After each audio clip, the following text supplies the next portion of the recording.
وبرکاتہ۔ آج جو ہمارا گفتگو کا موضوع ہے وہ ہے مسائل ماہ رمضان المبارک، کہ ماہ رمضان کے جو مسائل ہیں متعلقہ وہ آپ کے سامنے پیش کریں گے۔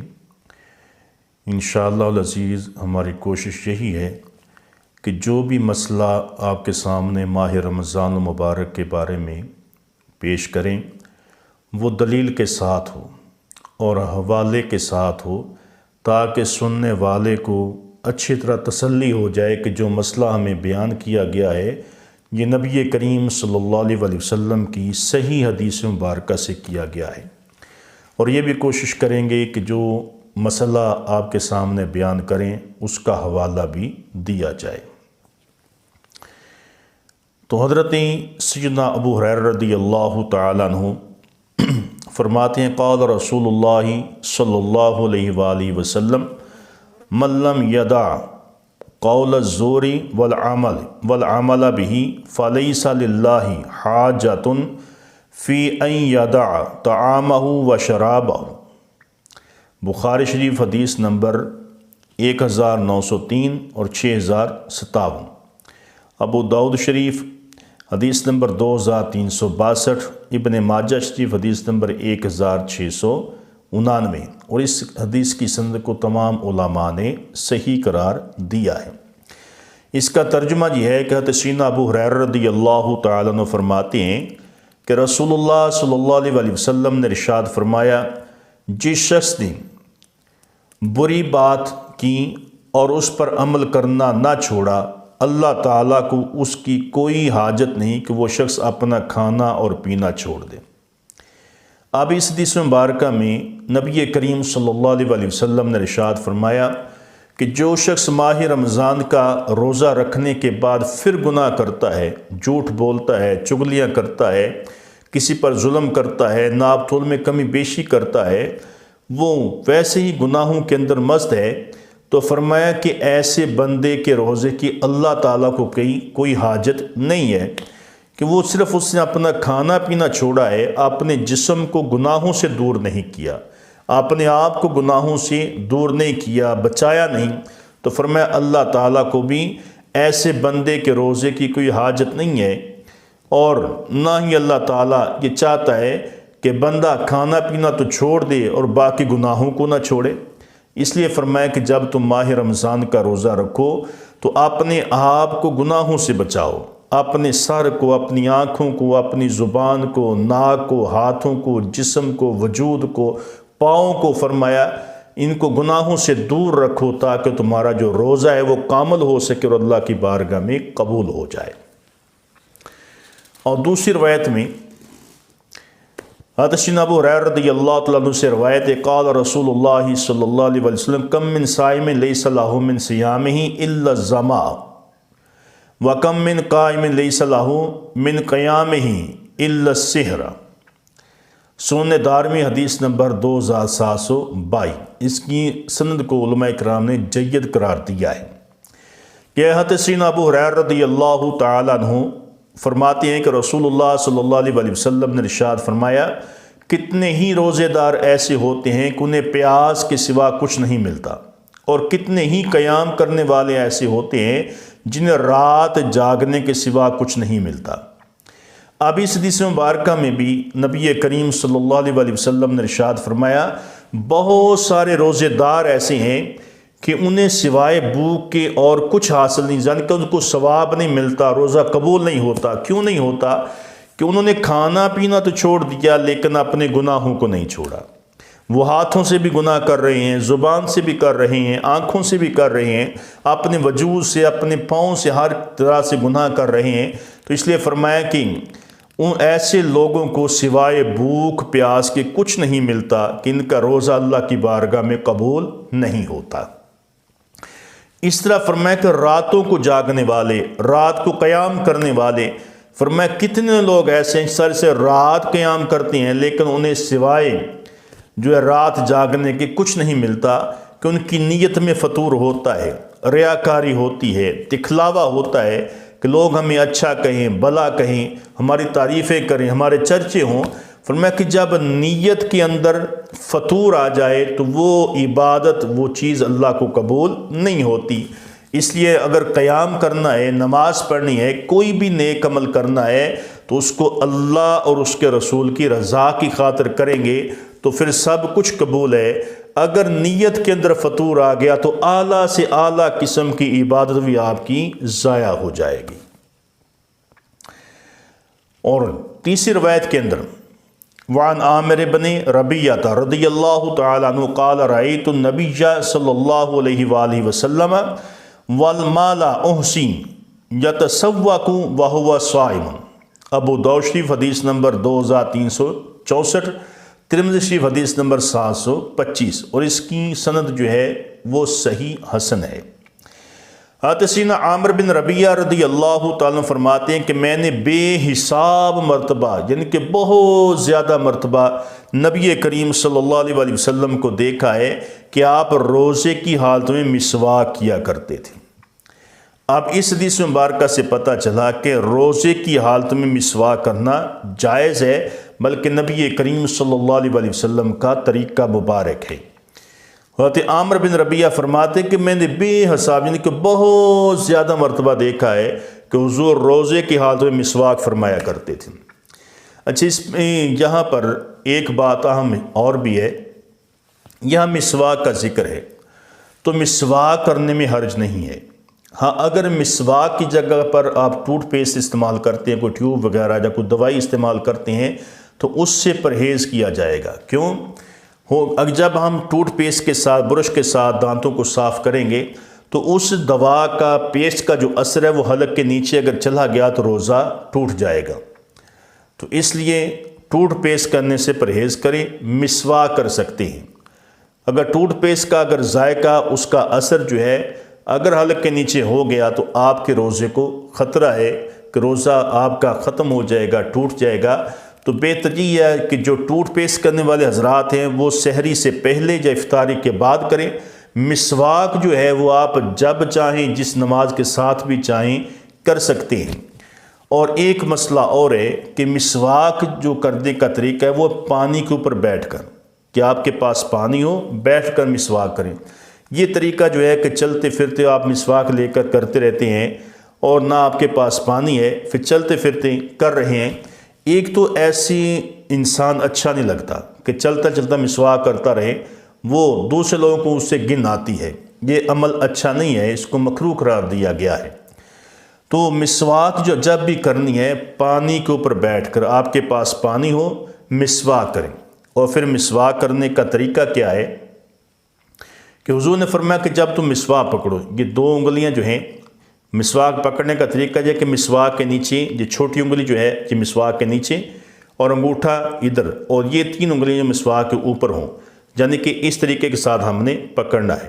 اور پکڑ کر فرمایا پہلے دائیں جانب کی اوپر والی جو داڑھی ہیں ان کو صاف کرنا ہے۔ صاف کرنے کے بعد مسواک کو صاف کریں، کلی کریں، پھر بائیں جانب کے اوپر کے جو داڑھی ہیں ان کو صاف کرنا ہے، اور دھونے کے بعد، کلی کرنے کے بعد پھر دائیں طرف کی نیچے کی داڑھیں، پھر بائیں طرف کی نیچے کی داڑھیں، پھر سامنے کے اوپر والے دانت، پھر نیچے والے دانت، ہر دفعہ مسواک کو نکال کر دھونا ہے اور کلی کرنی ہے۔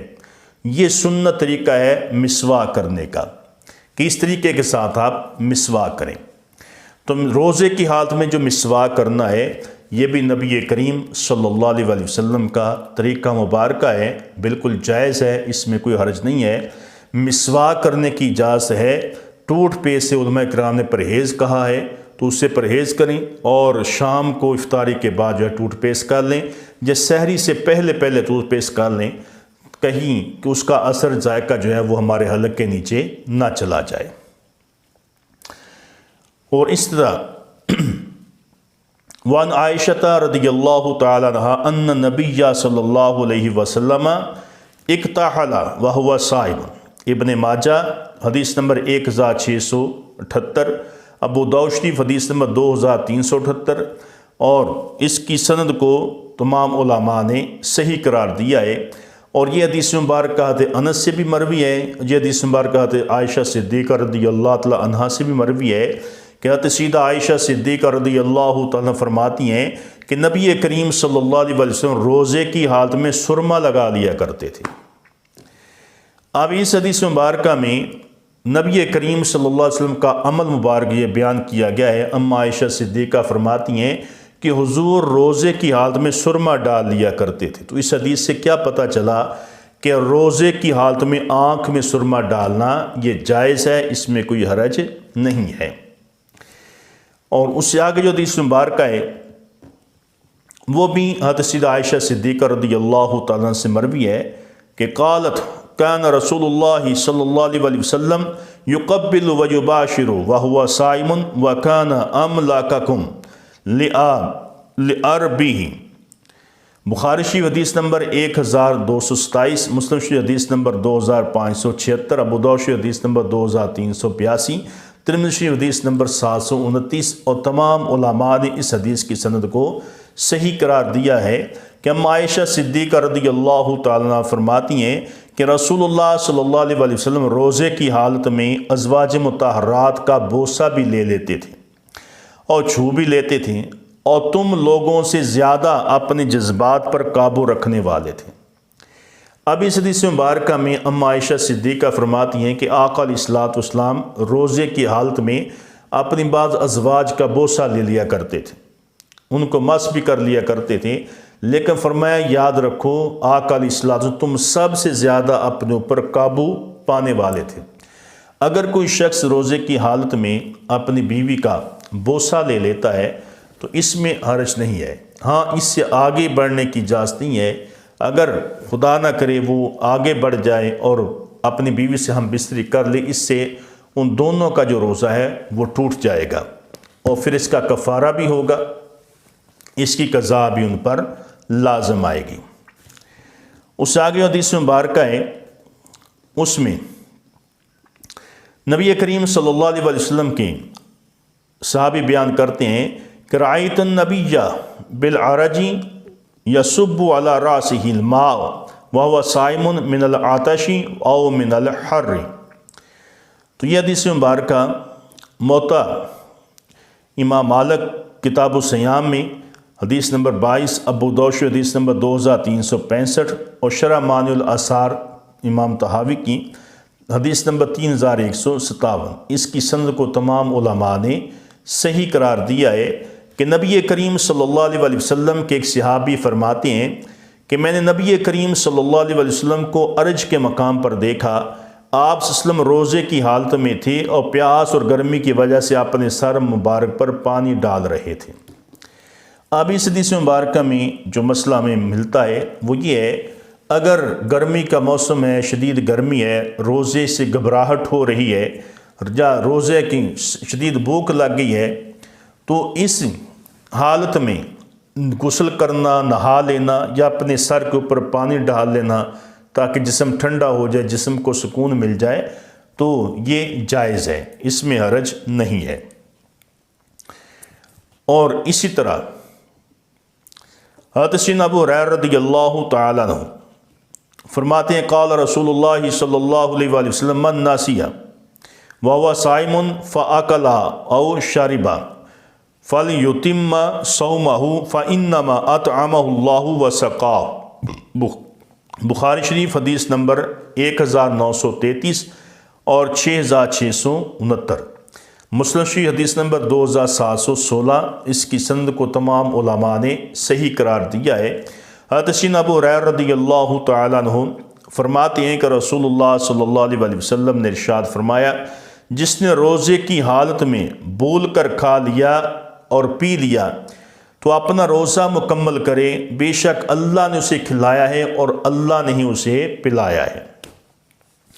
اب اس حدیث مبارکہ میں جو مسئلہ ہمیں ملتا ہے وہ یہ ہے کہ روزے کی حالت میں اگر بندہ جو ہے انجانے کے اندر بھول کر کوئی چیز کھا پی لیتا ہے تو اس سے اس کا روزہ نہیں ٹوٹتا، تو آقا علیہ الصلوۃ والسلام فرمایا کہ وہ اپنے روزے کو مکمل کریں، اس کو اس کے رب نے کھلایا ہے اور اس نے ہی پلایا ہے، تو بھول کر کوئی چیز کھانے سے روزہ نہیں ٹوٹتا۔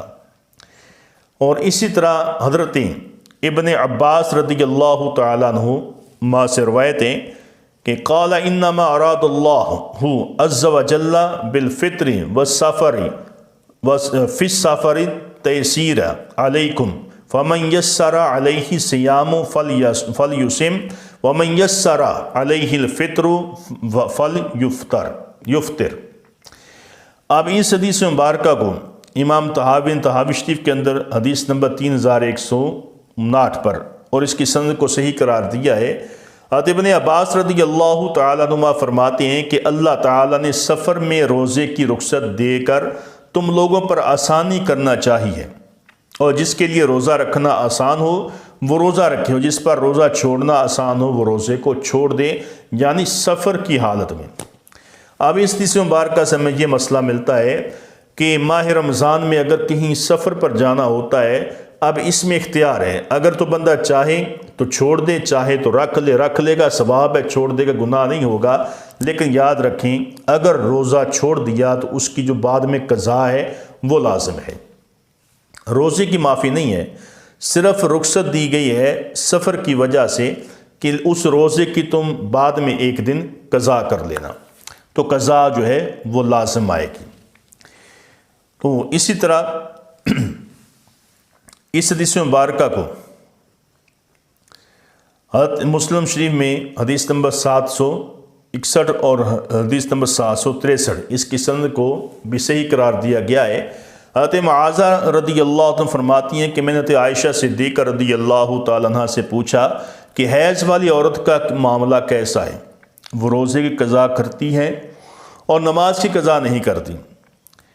تو حضرت عائشہ صدیقہ رضی اللہ تعالیٰ نے فرمایا کہ ہم پر یہ حالت آتی تھی، ہمیں روزے کی قضا کا حکم دیا جاتا تھا، نماز کی قضا کا حکم نہیں دیا جاتا تھا۔ تو اس حدیث مبارکہ سے مسئلہ جو ہے وہ واضح ہوتا ہے کہ جو حیض والی عورت ہے، یا روزہ رکھا ہوا تھا، حیض آ گیا تو روزہ جو ہے وہ ٹوٹ گیا، ختم ہو گیا۔ اسی طرح حیض والی جو عورت ہے تو جب وہ جتنے دن اس کے حیض کے ہیں تو اس پر روزے کی قضا کا حکم دیا جائے گا کہ جتنے دن وہ حیض کے دنوں میں ہے وہ اپنے روزے بعد میں قضا کرے گی، لیکن نمازوں کی قضا نہیں ہے، نمازوں کی اسے اللہ تعالیٰ نے معافی دی ہے، تو نماز کی قضا نہیں ہوگی، صرف ماہ رمضان کے روزوں کی وہ قضا کرے گی جتنے روزے اس نے اس وجہ سے چھوڑ دیے تھے۔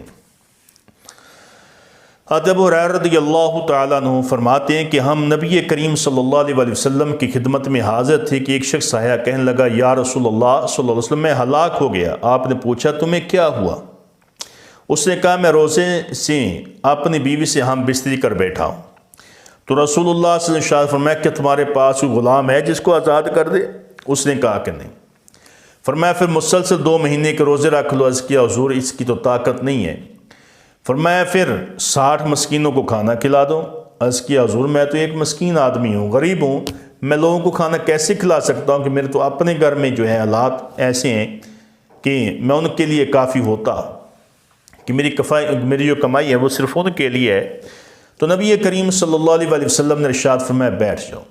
وہ صحابی بیٹھے، کچھ دیر گزری کہ ایک تھیلا یا ایک ٹوکرا کھجوروں کا آپ کی بارگاہ میں تحفے کے طور پر پیش کیا گیا۔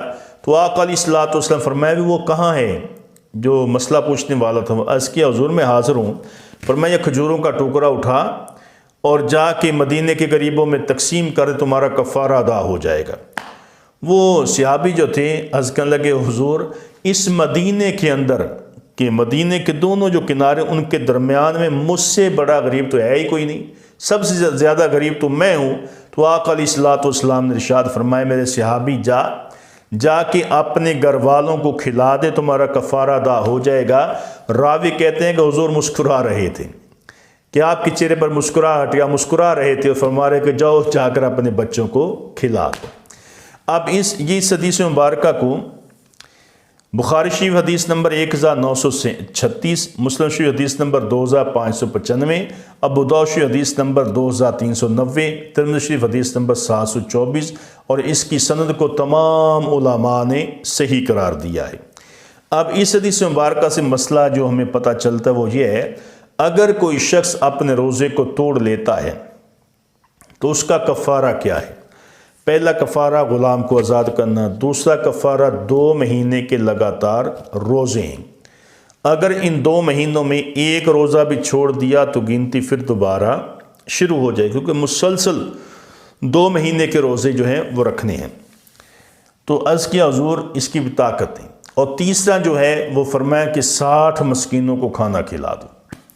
جو 60 مسکین ہیں ان کو کھانا جو ہے وہ درمیانے قسم کا، کہ نہ تو ماڑا کھانا ہو نہ ہی بہت اعلیٰ ہو، بلکہ درمیانہ کھانا جو ہے وہ 60 مسکینوں کو وہ کھلانا پڑے گا۔ یہ روزے کا کفارہ ہے اگر کوئی شخص روزہ توڑ لیتا ہے۔ تو اس سے آگے جو حدیث مبارکہ بیان ہوئی، حضرت امام زہری رحمۃ اللہ تعالی فرماتے ہیں یہ انہی ایک صحابی کے لیے خصوصی رعایت تھی، اگر آج کسی شخص کے لیے یہ معاملہ ہو جائے تو یہ رعایت ان کے لیے نہیں ہے۔ اب اس حدیث مبارکہ میں بیان کیا کہ یہ رعایت جو نبی کریم صلی اللہ علیہ وسلم نے اس صحابی کو دی کہ یہ کھجوروں کا ٹوکرا تم اپنے بچوں کو کھلا دو، کفارہ ادا ہو جائے گا، یہ رعایت صرف حضور نے ان کو عطا کی تھی، آپ کے بعد کسی اور کے لیے یہ رعایت نہیں ہے۔ باقی سب کے لیے وہی قانون ہے کہ یا تو غلام آزاد کرو، یا 2 مہینے کے لگاتار روزے رکھو، یا پھر 60 مسکینوں کو کھانا کھلا دو۔ تو یہ روزے کا کفارہ ہے کہ اگر کسی کا روزہ جو ہے وہ ختم ہو جاتا ہے تو یہ وہ اپنا یہی کفارہ جو ہے وہ ادا کرے گا۔ اور اسی طرح ایک اور مسئلہ ہے کہ اگر کوئی شخص ایک ملک سے دوسرے ملک چلا گیا تو وہاں ماہ رمضان کا چاند نظر آ گیا، تو یا ایک ملک میں روزے رکھیں اور عید کے لیے دوسرے ملک آ جائے تو اس پر لازم ہے کہ جس ملک میں اب وہ داخل ہوا ہے وہاں کے مسلمانوں کی موافقت کرے۔ اور نبی کریم صلی اللہ علیہ وسلم نے ارشاد فرمایا کہ ہر شخص اپنے شہر کے ٹائم کا اور سحر افطاری کا جو ہے ٹائم دیکھے گا۔ اس طرح اگر کوئی دوست جس طرح ہمارے دوست ہیں سعودی عرب، دبئی یا اور کسی ملک میں جاتے ہیں تو وہاں جب وہ گئے تھے عموماً جو سعودی عرب ہے اس کا روزہ ہم سے 1 دن پہلے ہوتا ہے۔ اب کوئی ہمارا بھائی جو ہے وہاں سے سعودیہ سے واپس آتا ہے ماہ رمضان میں، اب چونکہ اس نے 1 دن پہلے وہاں روزہ رکھا تھا، اس کا روزہ جو ہم سے 1 آگے ہے، تو اس کے لیے جو حکم ہے وہ یہی ہے کہ وہ شخص یہاں کے لوگوں کی اتباع کرے گا۔ بالفرض اس نے اگر 20 رکھ لیے تو یہاں 19واں روزہ ہے تو وہ انہی کے ساتھ روزے رکھے گا اور انہی کے ساتھ پورے روزے کرے گا، اس کے لیے حکم یہی ہے۔ تو اللہ تعالیٰ کی بارگاہ میں دعا ہے کہ اللہ تعالیٰ ہم سب کو بہتر عمل کرنے کی توفیق عطا فرمائے۔ وَمَا عَلَيْنَا إِلَّا الْبَلَاغُ۔